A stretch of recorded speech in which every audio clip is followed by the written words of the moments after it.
నమస్తే అండి, welcome to our channel. మనతో ఈరోజు Telangana TDP spokesperson Suryadevara Latha గారు ఉన్నారు. మేడం నమస్తే. నమస్తే మేడం, మొన్నటి వరకు చూసాం మనం ఈ నీట్ ఎగ్జామ్ కోసం విద్యార్థులందరూ ప్రొటెస్ట్ చేయడం, వాళ్ళు అనుకున్నది సాధించడం చూసాము. ఇప్పుడు రీసెంట్గా హైదరాబాద్లో కూడా అదే ఇష్యూ లాంటిది జరిగిందనమాట. అంటే ఇది కూడా ఒక రకంగా విద్యార్థులకి అన్యాయం జరిగినట్టే. అత్యంత పకడ్బందీగా ఉంచాల్సినటువంటి ఓఎంఆర్ షీట్స్ టీజీపీఎస్సి వాళ్ళు ఎంత నిర్లక్ష్యంగా బిహేవ్ చేశారంటే అవి యాక్చువల్గా 3 years ఎగ్జామ్ అయిన తర్వాత స్క్రాప్కి పంపిస్తారు. సో అలా పంపించే దశలో ఏం జరిగిందో తెలీదు. ఆ OMR sheets, original sheets road మీద దర్శనం ఇచ్చాయి. అసలు దీనికి ఎవరు బాధ్యత వహిస్తారు? ఇంత నిర్లక్ష్యంగా ఉంటే ఎలా మేడం? అంటే ఇక్కడ మనకు నిర్లక్ష్యం అనేది అలవాటైపోయింది. తెలంగాణ ఎప్పుడైతే కేసీఆర్ సీఎంగా వచ్చిన దగ్గర నుంచి మనం ఏం చేస్తే అదే చెల్లుబాటు, మనం ఏం చెప్తే అదే వినాలి. అంటే అంటారు కదా దొరల పాలన. ఆ దొరల పాలన ఏంటో చూపెట్టేశారు మనకి ఇక్కడ. అంటే ఇప్పుడు చూడండి, ఈ సంక్షేమ వసతి హాస్టల్స్ దానికి ఎగ్జామ్స్ నడిచాయి. ఆ ఎగ్జామ్స్ నడిచిన దానిలో సరే పేపరు కరెక్షన్ అయిపోయింది, వాళ్ళకు ఉద్యోగాలు వచ్చేసాయి ఆ అధికారులకి. సరే దాని తర్వాత 2018లో జరిగింది ఏదైతే ఎగ్జామ్స్ కండక్ట్ చేసింది. సరే ఏ ఎగ్జామ్ అయినా ఒక 3 years వరకు గవర్నమెంట్ అది హోల్డ్ చేస్తుంది. ఆ పేపర్స్ క్వశ్చన్ పత్రాలు కానివ్వండి, ఎగ్జామ్ రాసిన పత్రాలు కానివ్వండి, ఇవన్నీ. కానీ అది ఇప్పటి వరకు 2024 ఇప్పటికి ఎలక్షన్ వచ్చింది. అంటే వాళ్ళ అధికారం అప్పటి వరకు ఉంది కదా బీఆర్ఎస్ ప్రభుత్వం. ఇప్పుడు 26 అంటే 2 ఏళ్ళు దాటేసింది కాంగ్రెస్ ప్రభుత్వం వచ్చి. అంటే ఇన్ని సంవత్సరాలు కూడా అది అట్లాగే హోల్డ్ చేసి ఉన్నారు. సరే అది హోల్డ్ చేసి ఉండటంలో నష్టం లేదని అనుకుందాంలేండి. ఎందుకైనా ఒకవేళ రేపు ఎప్పుడైనా రివ్యూ కంటే ఆన్లైన్లలో ఖచ్చితంగా దొరుకుతాయి పేపర్స్. సో అంతంత స్టాక్ ఎందుకు అది హోల్డ్ చేసి ఉన్నారో కూడా తెలియట్లేదు. ఇంకోటి, దీన్ని ఎవరు అంటారు కదా, కాంటాక్ట్ తీసుకున్న వ్యక్తి జబ్బార్ అనే వ్యక్తి. సరే ఆయన దీన్ని రీసైక్లింగ్కి విజయవాడ తరలిస్తారంట. జనరల్గా ఇక్కడ నుంచి తెలంగాణ నుంచి విజయవాడకి రీసైకిల్కి పంపిస్తారు పేపర్. అలా పంపించేటప్పుడు అది నిర్లక్ష్యంగా డ్రైవ్ చేయటమా తెలీదు. సో ఆ పేపర్లంతా ఆ స్టాక్ రోడ్ల మీద పడిపోయింది. సో అది మొత్తం రోడ్ల మీద ఉండటం అనేది అంటే ఆ డ్రైవర్కి తెలియట్లేదు. అది ఎవరైతే తీసుకున్నారో ఆ పర్యవేక్షణ చేయాల్సిన వ్యక్తి జబార్ కూడా, అతను కూడా ఏం పట్టించుకోకపోవటం, అది ప్రజలకు అందరికీ కూడా ఓపెన్గా దొరకటం. సో అవన్నీ దొరికిన తర్వాత అది సోషల్ మీడియాలో కొంచెం ఇది ట్రోల్ అయ్యేటప్పటికి అప్పటికే సెక్యూరిటీని అక్కడ సీజ్ చేయటం జరిగింది. కానీ ఇవన్నీ మనం చూస్తుంటే ఎట్లా ఉంది, పేపర్ మోడల్ ఎలా వస్తుంది ఏంటనేది ప్రజలకు ఒక ఐడియా అనేది వస్తుంది కదా. కొంతమంది వీడియోస్ ఫొటోస్ తీసుకోవటం కానివ్వండి, ఇట్లాంటివన్నీ కూడా జరిగాయి. అంటే దీనిలో నిర్లక్ష్యం అనేది మనకు క్లియర్ కట్గా కనపడుతుంది. సో ఇది ఎవరి తప్పు అని అనటానికి, గతంలో ఉన్న బీఆర్ఎస్ది తప్పే, ఇప్పుడున్న కాంగ్రెస్ది తప్పే. సరే పంపించేటప్పుడు తీసుకోవాల్సిన జాగ్రత్తలు తీసుకోకపోవటమే కానివ్వండి. సో గత ప్రభుత్వం ఎందుకు చేయలేదు ఇన్ని సంవత్సరాలు? వాళ్ళు కూడా దగ్గర 6 సంవత్సరాలు దాన్ని హోల్డ్ చేసినట్టే, కంప్లీట్ 5 years అయితే హోల్డ్ చేశారు, అట్లాగే ఉంచారు. సో ఇవన్నీ ఇద్దరు వైఫల్యాలు కనపడుతున్నాయి ఇక్కడ. సరే ఇప్పుడు కాంగ్రెస్ ప్రభుత్వం కానివ్వండి, బీఆర్ఎస్ ప్రభుత్వంలో కేటీఆర్ గారు కానివ్వండి, వీళ్ళందరూ ఇప్పుడు మనం చూసాం అక్కడ ప్రొటెస్ట్ చేస్తున్న పిల్లలకు మద్దతు కోసం అని చెప్పి వీళ్ళు మాట్లాడిన వాళ్ళు. రేవంత్ రెడ్డి గారు క్యాండిల్ ర్యాలీ చేశారు. కేటీఆర్ గారేమో వాళ్ళ ప్రభుత్వంలో లీకేజీల గురించి మాట్లాడరు. కేటీఆర్ గారు ఢిల్లీలో ఉన్న కాక్రోజులకు సపోర్ట్ చేశాడు. చేసినప్పుడు ఇక్కడ వాళ్ళ అధికారంలో ఉన్నప్పుడు Group 1 ఎగ్జామ్స్ లీక్ అయింది కదా, పేపర్ లీక్ అయింది కదా. సో దాని గురించి ప్రజలకు తెలియదా? అది కూడా 10 సంవత్సరాలకు ఒక్కసారి వచ్చిన ఎగ్జామ్ వీళ్ళ అధికారంలో ఉన్నప్పుడు. సో అదే లీకేజ్ అయింది, పేపర్ లీకేజ్. సో దాని గురించి మాట్లాడి ఉండాలి కదా. మీరే చేసేది తప్పులు, మళ్ళీ మీరు అక్కడ చేరి కాక్రోచ్ పార్టీకి మీరు మద్దతు అంటే ఎట్లా ఉందంటే, అదే కవిత గారు ఎందుకు మాట్లాడలేదు?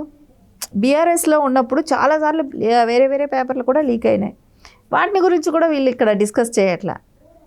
అంటే ఎందుకు స్టక్ ఆన్ అయిపోతున్నారు? ఇంకోటి, కవిత గారు కొన్ని విషయాలకు స్పందిస్తున్నారు, కొన్ని విషయాలకి ఆగిపోతున్నారు. ఓపెన్ అయితే మొత్తం చెప్పగలగాలి. సో కొద్దిగా చెప్పి కొద్దిగా చెప్పకపోవటం అనేది ఇది ఏంటో అర్థం కావట్లేదు. బీఆర్ఎస్ గవర్నమెంట్లో జరిగిన పేపర్ లీకేజీల గురించి ఏంటి? దాని గురించి అయితే క్లియర్ కట్గా చెప్పాల్సిన అవసరం ఉంది. ఈ రోజున మీరు కాంగ్రెస్ను విమర్శిస్తున్నారు, తప్పు లేదు, అడగాలి, క్వశ్చన్ చేయాలి, దానిలో తప్పు లేదు. ఎందుకంటే అలా నిర్లక్ష్యంగా వ్యవహరించడం అనేది తప్పే.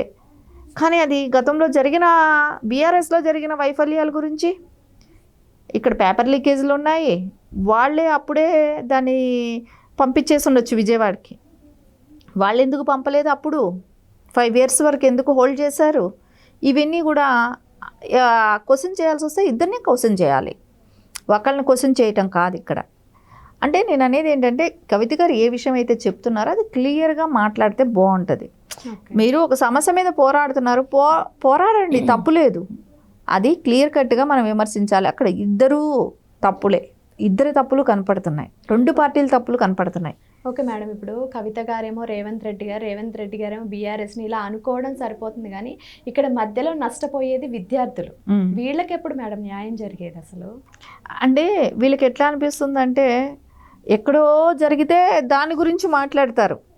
ఈ ఇద్దరు కేటీఆర్ గారైనా అవ్వచ్చు, రేవంత్ రెడ్డి గారైనా అవ్వచ్చు. మన గల్లీ గాంధీ ఢిల్లీ వరకు మాట్లాడతాం, మన గల్లీది అయితే మనం మాట్లాడం. అదే వీళ్ళ నైజం. సో ఢిల్లీది కదా, చక్కగా ఆడెవరు మనల్ని పట్టించుకునే వాళ్ళు ఎవరు ఉండరు, సో మాట్లాడతాం. మనది మనం ఇక్కడ చూసుకోవాలి కదా. సో మనం ఇక్కడ అధికారంలో ఉన్నాము ఒకటి, గతంలో అధికారం 10 ఏళ్ళు వెలగబెట్టిన పార్టీ ఒకటి, సో ఇప్పుడు వేరే అపోజిషన్ పార్టీగా ఉంది, అది క్వశ్చన్ చేయాల్సింది ఒకటి ఉంటుంది. సో వీళ్ళైతే దీని గురించి మాట్లాడరు, ఇక్కడ జరిగిన వాటిని గురించి ఎవరు మాట్లాడరు. ఇక్కడ నుంచి విద్యార్థులను తరలిస్తున్నారు అనుకోవటం అది కూడా తప్పండి. ఎందుకంటే అక్కడ మనం చూస్తే విద్యార్థులు 10% ఎవరో కొంచెం అమాయకులుగా తెలియకుండా వెళ్ళిపోయిన వాళ్ళు ఇబ్బందులు పడటం కానివ్వండి. ఫస్ట్ డే వచ్చిన తర్వాత దాని తర్వాత మన తెలుగు పిల్లలు కూడా చాలామంది అక్కడికి వెళ్ళిన వాళ్ళు చెప్పారు, ఫస్ట్ డే వచ్చినప్పుడు హ్యాపీగా ఎంజాయ్ చేస్తూ మాట్లాడారు. 3వ రోజుకి అని అన్నారు, ఇదంతా వర్స్ట్, ఇది కాదు, ఇది CJP అంతా మొత్తం అందరూ కూడా వచ్చేసేసి అందరినీ తిట్టడం కానివ్వండి, దేవుళ్ళని తిట్టడం కానివ్వండి, బూతులు మోదీ గారిని మాట్లాడటం కానివ్వండి, దేశం గురించి మాట్లాడటం కానివ్వండి, అంతా ఇక్కడ ఉండేది అంతా కూడా ఆ పద్ధతులు అంతా వేరే అని చెప్పి మాట్లాడటం జరిగింది. ఇక్కడ నుంచి వెళ్ళిన తెలుగు పిల్లలు కూడా అదే చెప్పారు.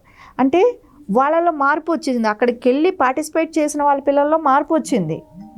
అంటే ఎవరైతే రియల్ విద్యార్థులుగా వెళ్ళిన వాళ్ళకి. కానీ పార్టీలు పంపించింది ఎవరిని పంపించాయి?